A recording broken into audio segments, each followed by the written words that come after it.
Welcome back to Boss Uncaged. So this is a bonus episode, and as things progress with Boss Uncaged, I always want to kind of keep everyone in the loop and kind of post these updates. So moving forward, like when I do these individual bonus episodes, they're going to be more like micro courses. And what I want the listener to do is to listen to this and take notes, take actions on what I'm about to present to you, because the goal is that part of the whole Boss Uncaged story and Boss Uncaged brand is to help entrepreneurs, help business owners on their journeys. So this particular one it's not the first one that I've done, but it's going to be the first one I'm going to do in this particular fashion. And I really want you guys to really take heed to what I'm about to say. So I'm going to kind of just talk about the topic. The topic is the 12 fundamental business model secrets to help with your growth strategy. And so as the story goes, right, when I first got introduced to business modeling, right? Becoming a consultant, becoming a strategist. I've been doing this thing for about 20 years. So about maybe like 10 to 12 years back, a friend of mine by the name of Scott Wise had introduced me to the Lean Canvas. And I'm sitting there, and I'm building my business. He was building his business, and he presented to me this book, and I looked it over, and I looked at the content. I'm like, it makes it very transparent and very simplistic enough so you can kind of really comprehend the components of any business that you need to have to make that business run effectively. So when you start to break down like the canvas, you have to think about it more so from a standpoint of a single document versus multi-page document, like a standard business plan. Obviously, both of them could be utilized. Both of them have their places in business, but it's so much more easier to kind of fill in the blanks for a business model and then use that to then jump off a business, then use that to then start developing into your business plan if you do decide to go down that road, if you're looking for equity or if you're looking for capital, stuff like that. So here we go. 12, right? So the first one is going to be value proposition. And what I want you to understand about value proposition is it's every business that is created, you're essentially creating that business to apply value to a particular customer segment, right? And that value should be associated to some kind of monetary value or in some shape or form. So value proposition is more so like a promise that you're going to deliver value or deliver a solution to a client. In the case of Boss Uncaged, I kind of given you guys a little insight to what our value proposition is. Like, we're here to help entrepreneurs and business owners grow their businesses through the storytelling of other entrepreneurs and other businesses, what hurdles they have overcome over the years. And in addition to that, as Boss Uncaged has grown, we've added the book club. And the book club is essentially a value proposition to help people learn and read and get more insight that other entrepreneurs are reading. In addition to that, we've added the Boss Uncaged Academy, which is probably, I think, the first time really like making the announcement of it. It was kind of like a behind the scenes things that I was working on, but the Boss Uncaged Academy is definitely active and is live, and you can definitely check it out at bossuncaged.com/academy. So the value proposition of that particular platform is what we're doing right now, taking videos like this and breaking them down to smaller like buckets so people can really comprehend exactly what they need to do, how to do it. In this academy, we record videos, we do step-by-step tutorials, we do Facebook groups, we do Q&As. So that way, if you're an entrepreneur and you want to leverage marketing strategies, or you want to level funnels, or if you want to leverage email marketing, not only do you have access to what platforms that I'm using, you may have access to what other platforms other people are using. You'll have access to multiple different platforms, right? So you may have a lifetime deal, you may have a free deal, you may have a paid to play deal or a monthly subscription deal. But the goal is here is to explain these platforms, do live tutorials, explain exactly how to use them, why to use them, what the results should be when you use them. And that's what the Boss Uncaged Academy came to be. So that's the value proposition for that. So the takeaway from number one that I want you to do is, what is your value proposition? And I want you to look at it from the standpoint, if I'm talking about branding, there's multiple different sectors to branding. There's an individual brand, right? There's a business brand. There is a product brand, and there's a service brand. What I've just done was just tell you about maybe one of our services, right? So like one of our products. Like, that's the story behind the Boss Uncaged Academy, or the story behind the Boss Uncaged podcast, and what those value propositions are for each one of those particular sectors. So you want to look at your products and services and figure out, what is your value proposition? What is the value that you're delivering to your customer segments, and how are you delivering it? So that's number one. Number two is the unfair advantage. And the unfair advantage is one of those things that, people always say that there's so much competition in the market. No matter what market sector you get into, there's always going to be competition. But even with that competition, there's an individual or individual business that can step up and shine because they have an unfair advantage. A good example of unfair advantage would be a trademark, right? Having a trademark allows you to kind of own a particular brand or a particular name that no one else can use. So let's say your name is a functional name. Let's say your name is ladders and or windows and doors, right? Let's say that's your name. Well, if you can get that trademark, which would probably be impossible for ladders and doors, but if you can get that, then nobody else in that industry could particularly use the ladders and doors, or they can't use windows and doors because you have a trademark on that. And if they infringe on it, then you can legally then say, hey, you need to cease and desist. So that's an unfair advantage for that sector. In addition to that, goes back to like the branding.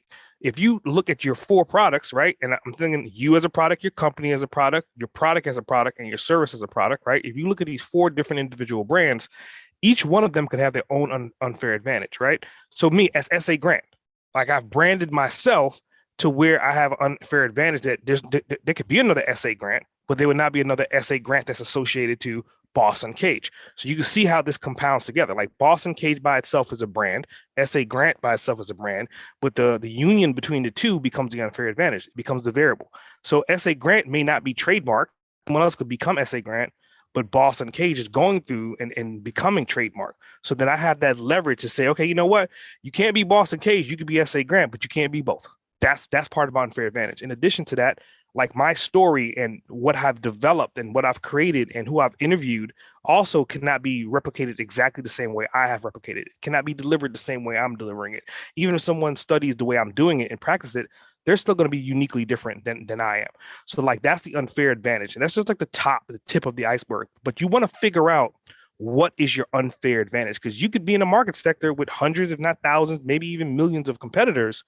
You just have to figure out what your value proposition in association to your unfair advantage works best for you and works best for your customers and makes you stand out more than anyone else. So the takeaway for this is like, what do you have that your competitors cannot copy or replicate, right? Again, it could be systems, it could be processes, it could be automation, it could be logos, it could be identity, it could be brand, it could be so many different things. And I think people just kind of like, they hear unfair advantage and they're like, I don't have an unfair advantage. I'm just like everyone. But no, you're not like everyone else. Everyone is uniquely different. And what you need to do is figure out what's that unique factor and play to that factor, play to it. Number 3, right, is customer segments and relationships, right? So this is like kind of goes without saying. Anyone that's in sales or any admin level person or any C-level person, they understand customer segments and customer relationships, right? So again, this is just top level stuff, but you have to kind of figure out who your customers are. In the beginning of this podcast, I was talking about who my customers are, right? So I'm talking about small business owners and entrepreneurs that are looking to get a leg up on marketing, business strategies, growth strategies, and brand development, right? So anyone that's in that sector space, I can talk to them and talk to their pain points and give them solutions, because not only have I done it before, but I've done it for other people as well. So I'm talking to that customer segment. Now, the type of relationship that I have with those people, it can be variable relationships, right? You could have a B2B relationship, right? So which is business to business. So prime example, Cerebral 360 is my marketing agency. That company could then partner with another company to help them, create a website or to help them rebrand or create a logo. That's more of a B2B play, right? Or you can have B2C, which is more so like the solopreneur to the business. So I have my corporation, and then someone contacts us and they say, hey, I like what you're doing. I like your podcast. I need you to help me with some growth strategies. And I had a call like that recently. Like his name is Sir Evans. He was actually on the episode. I think it was season 1. And he contacted me. He was like, hey, I just want to talk to you about some branding, some brand development, some brand strategy. Like, how could I work with you? Okay. So that's more of like a B2C, but it could then easily grow into a B2B as we develop that relationship and we develop his brand and get that platform that he's standing in to grow and prosper. In addition to that, there's like POS, point of sales, to where, you don't really communicate with your client. They just kind of find your product, they'll purchase it, and they'll just kind of keep moving forward. And I'll look at that more so as like Amazon. Now, obviously, Amazon has customer support, and they probably look at it more as a B B2C, business to consumer, but in reality, it's just point of sale. I'm pointing at something on a screen and I'm purchasing it. The customer journey is there, but the reality is there's no real person-to-person contact. There's no real communication from me to them. It's essentially a bot to a person or algorithm selecting the products for that person based upon what they've done before. So just understanding that, okay, if I'm going to create a business, I'm going to create my value proposition. I'm going to establish my unfair advantage, and then I'm going to talk to that customer's segments, and I'm going to build a relationship with them. And I would say probably more than likely you want more of a B2B or a B2C play, right? So the takeaway for this one is like, who are your customers and what kind of relationship do you have with them? Is it a B2B?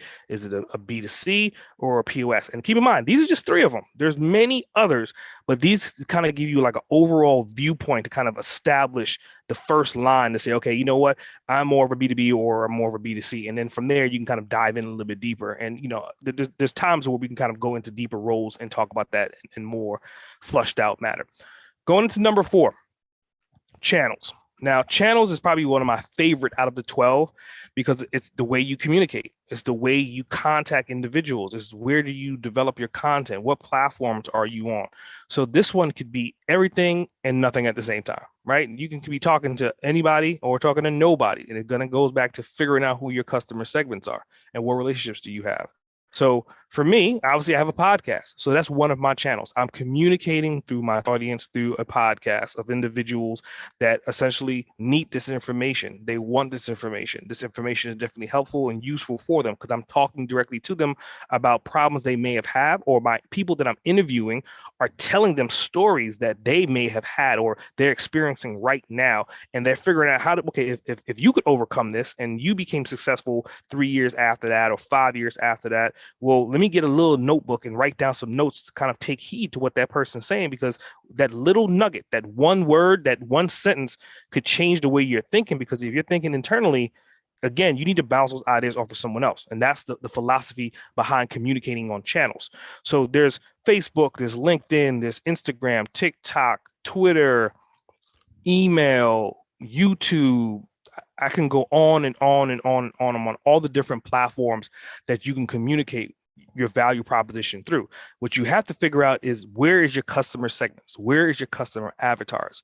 And a lot of you may have Facebook, you may have Facebook pages, you may have Instagram, you may have Twitter, but you're not looking at the analytic data. You're just creating content with the assumption that you know who your target audience is. But in reality, Facebook, Instagram, Twitter, even Pinterest, they'll tell you exactly who your community, your people that are actually on your products or on your page are. They may not give you their name, but they'll tell you their sex, their age, and their region. That's more than we've ever had access to, like before, like where we are in technology today. So think about that.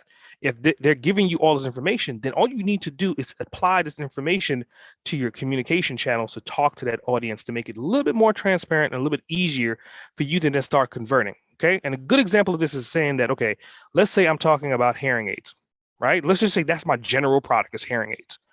And I'm communicating on Facebook and Instagram. And I'm making it hip and I'm making it, you know, kind of like more postmodern, and I'm doing a little bit more edgy. Well, the reality is, like, that communication vehicle and that device and those language and those terminologies that I just use are more so to like Gen Xers and like Y gens. And so it's more of like a younger generation up until maybe like late 30s, early 40s. And keep in mind, that entire generation, let's say from 18 to 40, they don't use hearing aids. So then why am I communicating to them on that particular channel in that fashion?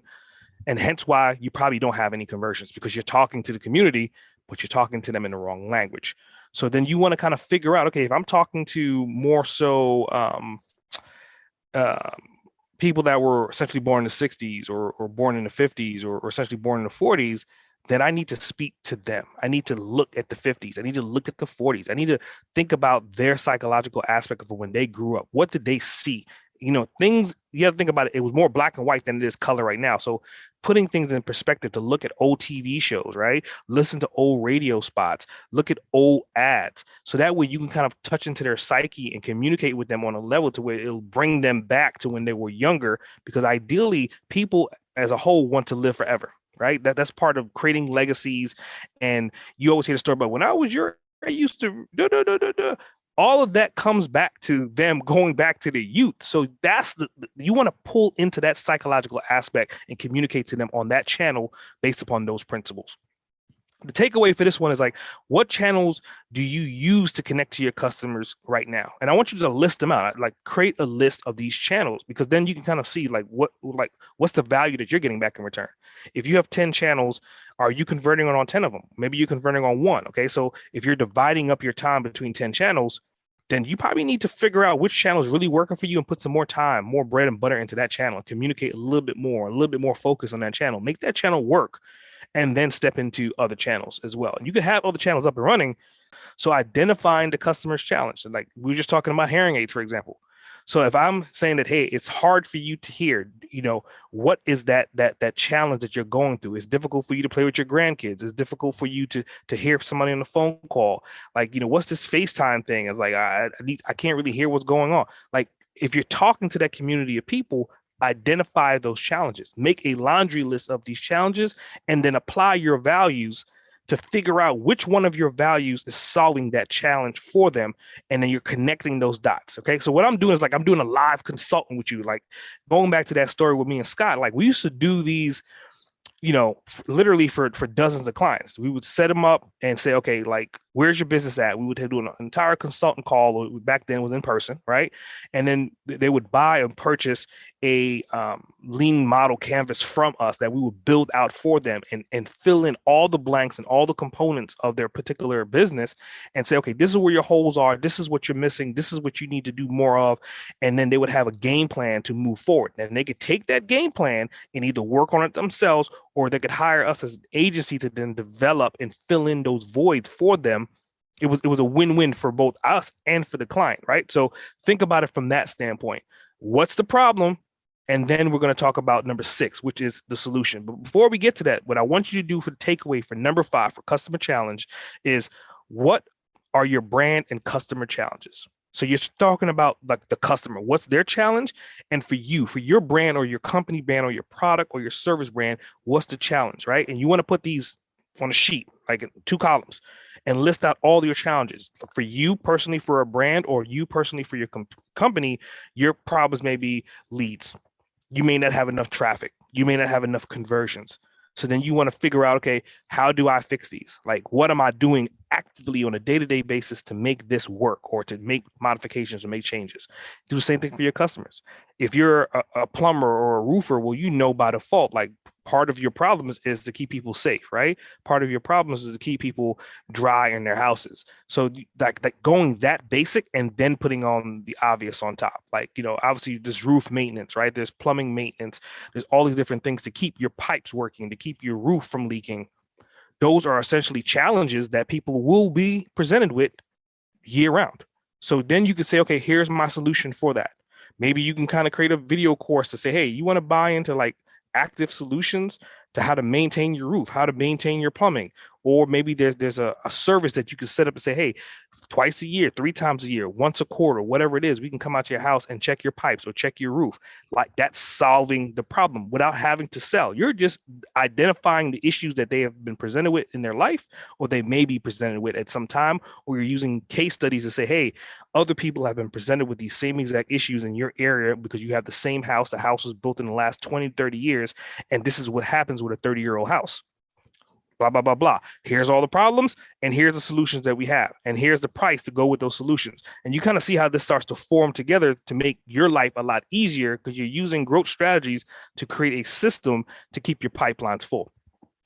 Number 6, customer solutions. So we kind of talked about that a little bit with the customer challenges, but with the customer solutions, you have to like fine tune them, right? And this kind of goes into like honing into your audience and understanding what their problems are, and then applying the right solutions. Okay. We talked about roofers, for example. But imagine a roofer that just focuses on gutters, right? He does not really install roofs, but what he does do is install gutters to roofs. So he's piggybacking on the roof market by fixing the gutters. So he's applying to a real solution, right? He's saying, hey, if you do not want to spend $10,000 to $30,000 to $40,000 on a new roof, one of the things that we do to help save your roof and maintain your roof outside of touching your roof is making sure you have gutter guards, right? That's like a sub niche of that same spectrum.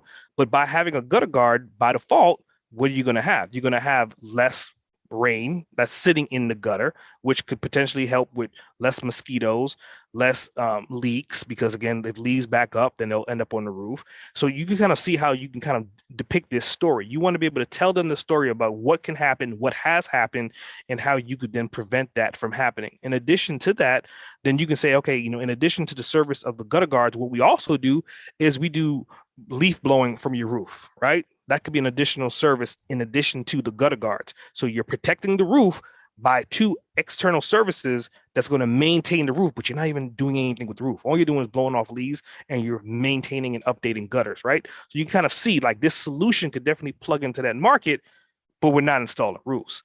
So you have to get very clear and very precise with your solutions based upon the customer problems. And you have to think outside the box to figure out what variables can I do that's cost effective and have enough margins to apply. All right, let's go down to number 7. This is another one of my favorite ones, right? And I'm doing it right now. So it's as you can look at my clock, it just turned 7:00 a.m. I think I woke up like around 6:00 and I was like, okay, I'm gonna do this video. I was amped up. So I was like, I'm gonna come out here and I'm gonna drop these 12 nuggets, right? So number 7 is key activities. So in any business, you have to like understand, like you just can't set it and forget it. Even with automations, even with systems in place, you're going to have to kind of have someone touch and maintain the systems, because the prime example with systems is like a lot of times they're connected through APIs or they're connected through plugins or their software talks to software. Things break all the time. Facebook may have an update that may block out your automation, right? Your email campaign may be, oh my God, we're not getting more leads because your funnel is disconnected from.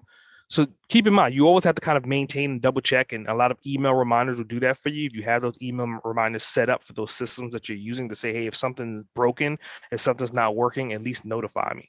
So that's a key activity that I know that I do pretty regularly and I have my VAs look at as well.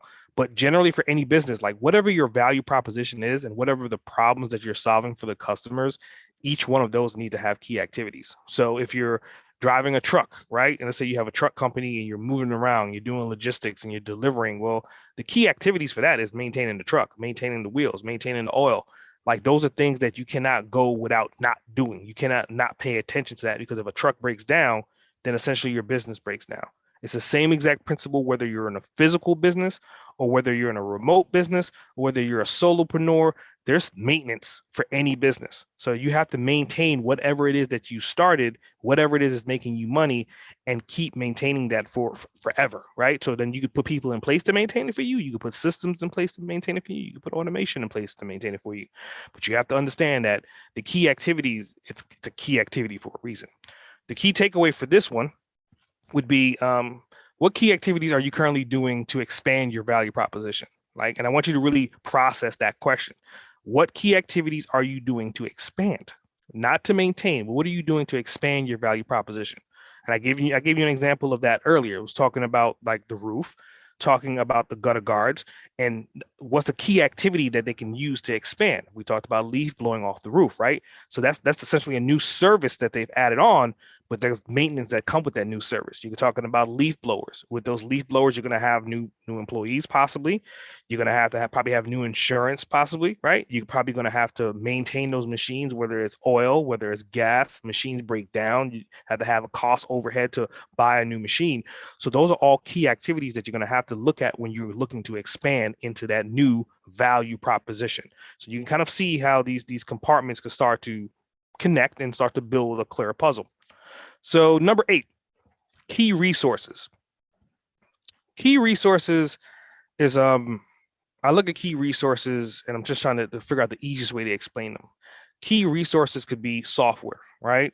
Going back to your systems, like utilizing software to maintain my value proposition could be associated directly to a software platform.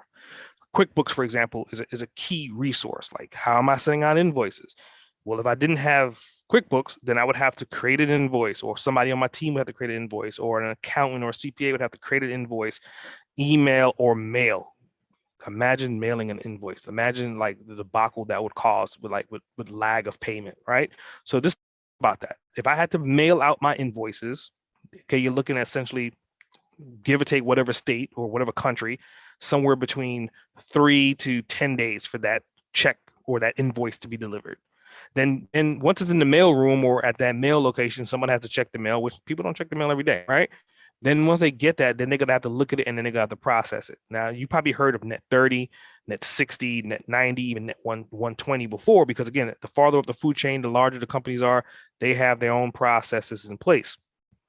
So all these things come into factor. So again, you may not get paid for 120 days just because of how long it takes for that invoice to come into their system, for someone to open it up, someone to review it, someone to approve it, someone to then release the funds, then someone to submit the funds. It's a damn nightmare. So think about QuickBooks. QuickBooks kind of solves that problem, right? Or Vimo, for example, solves that problem. Or, obviously there's PayPal as well too. I wouldn't recommend using Cash App, but obviously there's all these different new services that are key resources that you process payments a lot faster. Stripe is another good example for like course creators. So now you don't have to worry about waiting for someone to get a check or waiting for someone to essentially open up their email, like right then and there, like they can make a payment and you can process the payment. So think about that at scale. Like I'm just talking about the money, I'm just talking about cashing out. But if you're using a key resource, it could be for anything, right? It could be for any aspect of your business.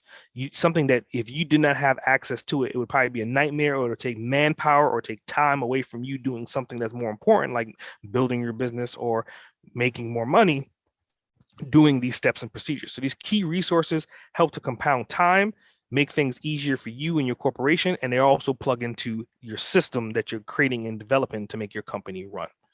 The takeaway from this one is like, what are your key human resources? What are your key financial resources? And what are your key intellectual resources? And your human resources essentially is your employees, right? And you're not trafficking people, right? I'm just saying like humans could be a key resource as well. Like my VAs, a phenomenal VA, right? And it's a team of VAs. It's essentially like 5 to 10 of them at any given time based on projects we're working on. That's a key resource for Boss Uncaged. So that's my key resource. My key financial resource, well, I'll give you an example of that, would be essentially QuickBooks. And the key intellectual resource, well, we talked about that, right? It's books.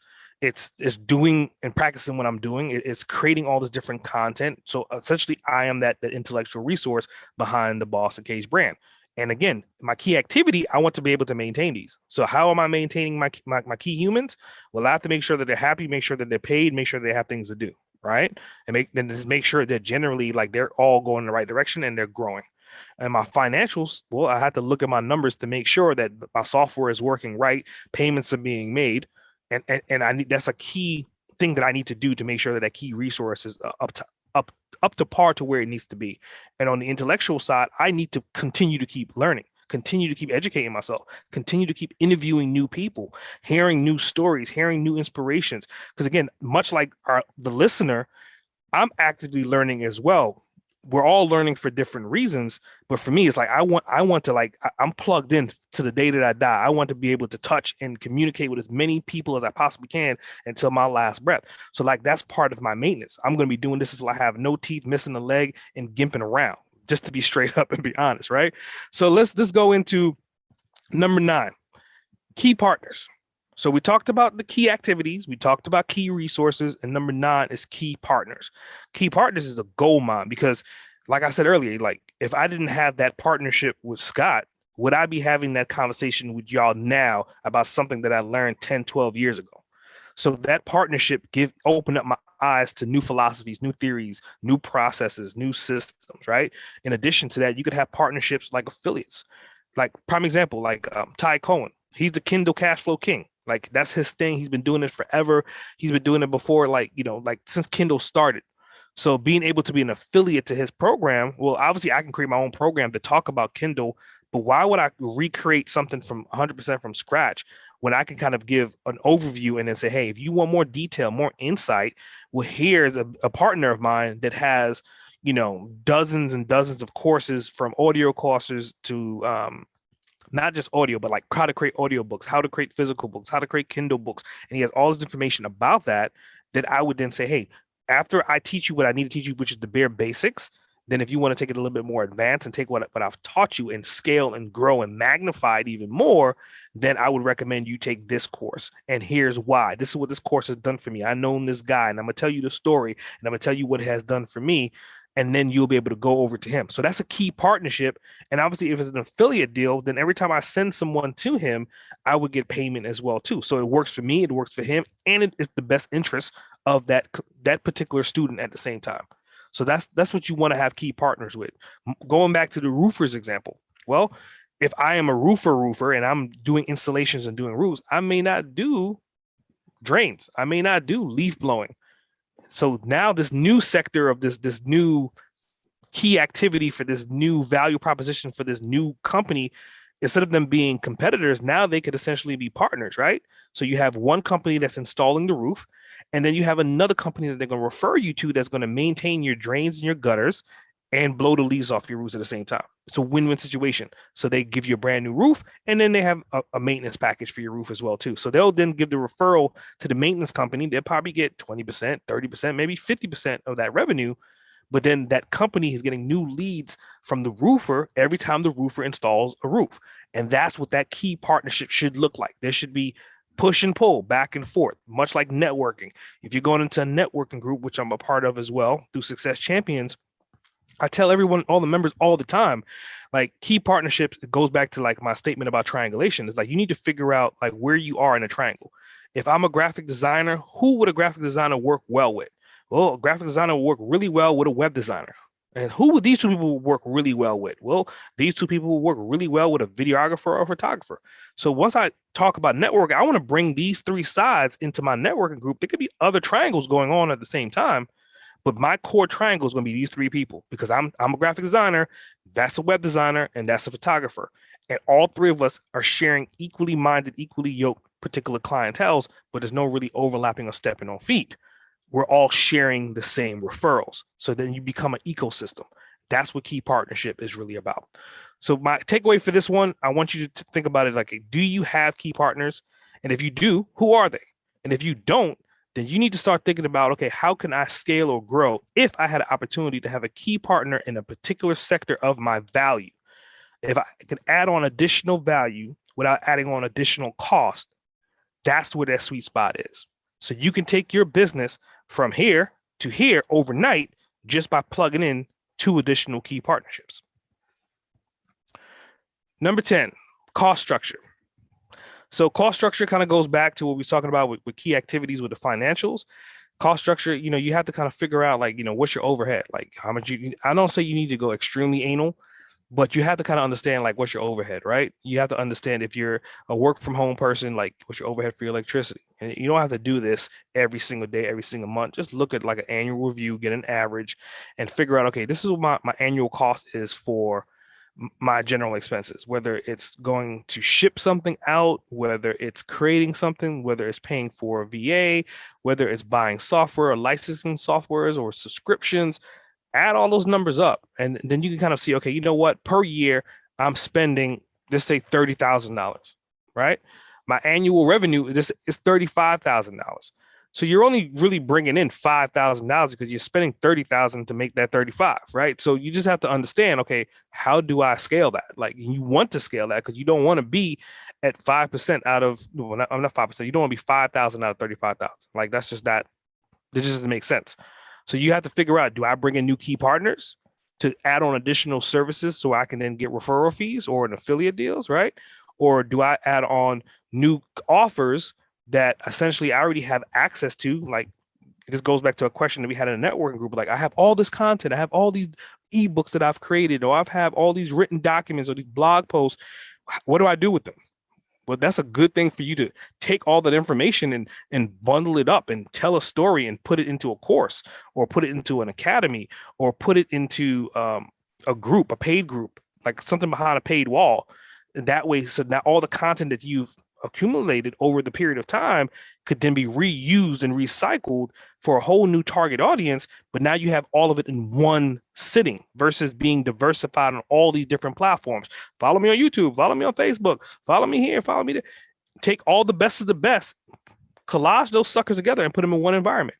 And that's one thing that you could definitely do that has a lot of value behind it, because it's years of content, years of information, and apply a cost to it. So understanding your cost structure is essentially understanding your value, what's your return, what's your margin, like what's your overhead. So the first thing I want you to do is, for the takeaway, is what are your monthly operational expenses? Just start at the monthly level.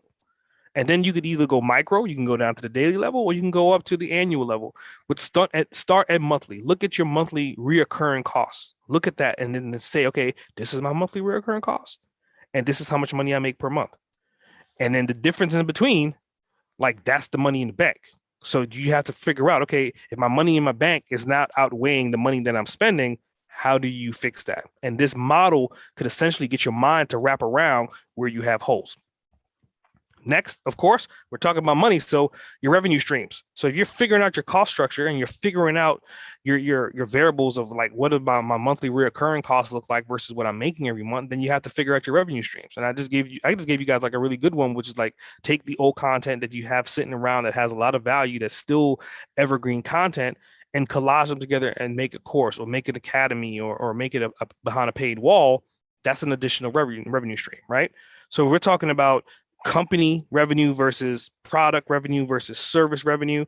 Well, that's why I was talking about multiple brands before, all brands under one umbrella, much like Amazon, right? And then you have Jeff Bezos, and then you have Prime, and then you have the Echo Dot. Let's just say, like, that's one linear of those three variables of product, service, company, person. So for you, think about your business and see where you are currently right now. If you're just a company and you're not a personal brand, my question would be, why not become a personal brand? Especially if you have a storefront. Storefronts are like built and designed for personal branded people, especially if you're local. Okay, you're like the local hero. You know, you walk around, you shake hands, kiss babies. It's almost like you're running for office, right? So you have to make yourself into a brand to help your business grow. In addition to that, in that business, figure out what your products are and figure out what your services are. You usually have one or the other, but the likelihood of having both is where the real money comes into play. So you figure out, okay, if I'm selling coffee, coffee is my product. My coffee store is my company brand. I am the owner is the brand of the coffee company.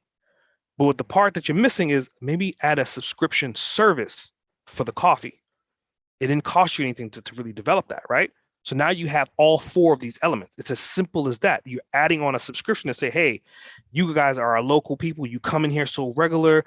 Not only will we give you a discount, but, you know, not to say punch cards, but you could do it digital at this point in time, right? You could have someone scan a QR code or scan a barcode to get their cup of coffee. Maybe they have unlimited cups. Maybe they have 1 cup per day, maybe 2 cups per day. Maybe you could have different price plans. You could have 1 cup per day versus unlimited cups per day, right? That's basic versus pro. And there's people out there and companies right now doing these things because they understand the principles behind these 4 different brands. So just adding on that additional service, then now you have all 4 of them, much like we talked about with the roofers. And again, if you don't want to be the additional service, then partner with someone. That's where your key partners come in. You want to pull those key partners in to say, okay, you know what? I am the company, I am the individual brand, and I have a product, but you have that service brand. Let's pull that service brand in, and now you have all 4 without having to create it, right?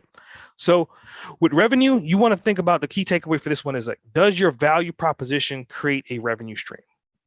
In addition to that, like, where is your missing of the 4 components of 4 brands?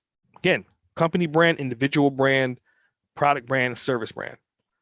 If you have all 4, great. Now, the only thing you have to do is figure out how to scale and monetize and make sure that that system works. If you don't, then you need to plug in either a key partner or create that additional brand to get that ecosystem to work, much like the example I did earlier with Amazon. Another example of that would be Apple. You have Apple, Steve Jobs, iPhone, iTunes, or any other variables of their many other products. And you can kind of do this over and over again. It's like if you did a chart and put the 4 columns, you can start figuring out multiple different brands that have this thing that I'm talking about with all 4 brands. And then going into number 12, last but not least, I've titled it Envision Goals. And it's kind of like, you know, goals are one of these things that you kind of set, but goals are always updating, changing, and modifying. But vision does as well too. So I've kind of combined these two to say, okay, you know, the result of achievement toward the effort is directed towards the result. Sounds crazy, but the reality is like, if I have a goal, does that goal stay in alignment with my vision? If my vision shifts, my goal should shift, right? If I'm aiming for 10 million, and I have this one envision for my company, but then there's a fork in the road and I have a dual envision and they're both working for themselves. Prime example, I'm adding on a new service to my products and my brands. Now I have a dual vision. Well, the goal for this particular vision, which is on the right-hand side, that goal could still be met. But now this new vision, well, what's the goal for that one? Like, like it could be a similar goal, but again, if I have two separate product and service, they should be in alignment. They should be definitely parallel, but the end result should be the same. But again, the goal should be uniquely different for each one of the platforms. That way you can isolate and figure out your problems at hand. And a good example of this would say, okay, my goal for Boss Uncaged podcast is to say I want to get 1 million listeners. Like, that's my goal. Like, that's that branch. But my goal for the academy is I want to get maybe 10% of that 1 million, right? Because again, not every listener may need the academy, but the end result of both the academy and Boss Uncaged podcast is to essentially help entrepreneurs, help business owners. Some people love just listening to free content and they'll learn through that. Some people love listening to free content and they need an extra push. They need a community of people. They need step-by-steps. They need checklists. They need show notes. They need videos. They need to be able to ask someone questions. Well, again, the results could be the same, but the goals and aspirations of both these branches are uniquely different with the same end result in mind. So that's something that I want you to think about. So the walkway from this one is like, think about what I just said about the envisions and think about the goals and see if your vision and your goals all line up with your value proposition. So just to recap, the 12 things that we're talking about today and the fundamentals are value proposition, unfair advantage, customer segments and relationships, channels of communication, customer challenges, customer solutions, key activities, key resources, key partners, cost structure, revenue stream, and envision goals. So obviously with everything that I've just kind of, I will say I always throw up, right? Everything I just threw up on you guys, I want you to kind of, re-listen to this, take notes, take action, at least on one of these, right? If you're missing one of these 12 components, figure out which ones you're missing and then fill it out. Start to answer those questions. And obviously, if you need more help with that, I would say this is where I would plug in the Boss Uncaged Academy. If you have personal questions, step-by-steps, if you want me to kind of create more content just on a particular section that we talked about, then I would just say go and look at the Boss Uncaged Academy, which is at bossuncaged.com/academy. You will be surprised at how cheap the cost can be for something as simple as setting up a subscription to help multiple different peoples. But you could definitely sign up for that, take a look at it, see if it'll benefit you. If you have any additional questions, feel free to reach out to me. I mean, all my communication devices are always out there and plain and simple, right? Last but not least, in closing, something else that I was talking about recently was reviews. So as I start to do more and more of these videos and more of these trainings or these micro courses, as I'm going to call them, and continue to build up the Boss Uncaged Academy in conjunction with Boss Uncaged Podcast, I need insight from our listeners. I need insight to, is this content helpful for you? Do you want more of this content? Do you want more insight? And I've seen some comments here and there. I've seen some reviews that have come up on Apple reviews. But I know we have way more listeners than we have reviews. So my next step is I want to start getting more insight from you, the listener. I want to know what you want, how you want it. If you have any referrals for somebody that you want me to interview, I want to interview them. I want you to hear their stories. I want you to take action on their results that they've gotten, that you can do the same once you hear how they've done it. If you want more insight on these individual podcast episodes, I want to hear that as well. So in the show notes on this, I think this is on YouTube Live and on the podcast, there's going to be a link. I'm going to tell you what the link is. It's called learnacademy.bossuncaged.com/reviews. That's learnacademy.bossuncaged.com/reviews. Take 30 seconds, 60 seconds, write a quick review or leave a video review so then I can create more content to effectively help you on your journey to get you to where you want to be, which without doubt, you want to be a boss uncaged.